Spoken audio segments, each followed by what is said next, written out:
I'm sorry. But I don't want to be an emperor. That's not my business.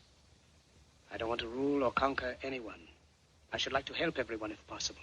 Jew, Gentile, black man, white. We all want to help one another. Human beings are like that. We want to live by each other's happiness, not by each other's misery. We don't want to hate and despise one another. In this world, there's room for everyone, and the good earth is rich and can provide for everyone. The way of life can be free and beautiful, but we have lost the way. Greed has poisoned men's souls, has barricaded the world with hate, has goose-stepped us into misery and bloodshed.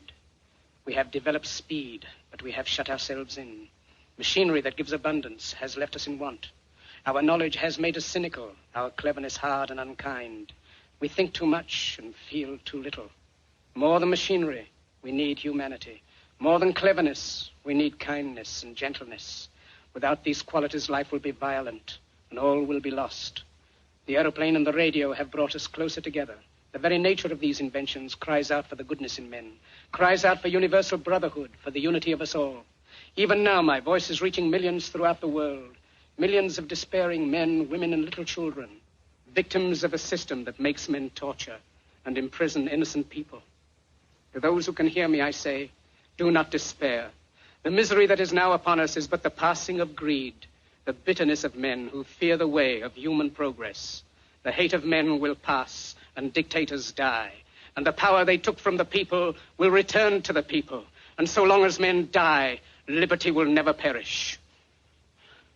Soldiers, don't give yourselves to brutes, men who despise you, enslave you, who regiment your lives, tell you what to do, what to think, and what to feel, who drill you, diet you, treat you like cattle, use you as cannon fodder. Don't give yourselves to these unnatural men with machine minds and machine hearts. You are not machines. You are not cattle. You are men. You have the love of humanity in your hearts. You don't hate, only the unloved hate, the unloved and the unnatural.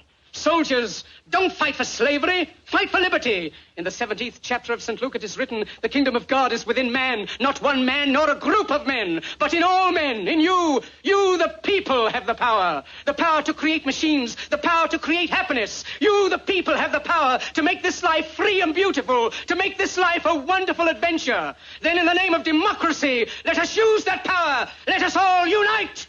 Let us fight for a new world, a decent world, that will give men a chance to work, that will give youth a future and old age a security. By the promise of these things, brutes have risen to power, but they lie. They do not fulfill that promise. They never will. Dictators free themselves, but they enslave the people. Now let us fight to fulfill that promise. Let us fight to free the world, to do away with national barriers, to do away with greed, with hate and intolerance. Let us fight for a world of reason, a world where science and progress will lead to all men's happiness. Soldiers, in the name of democracy, let us all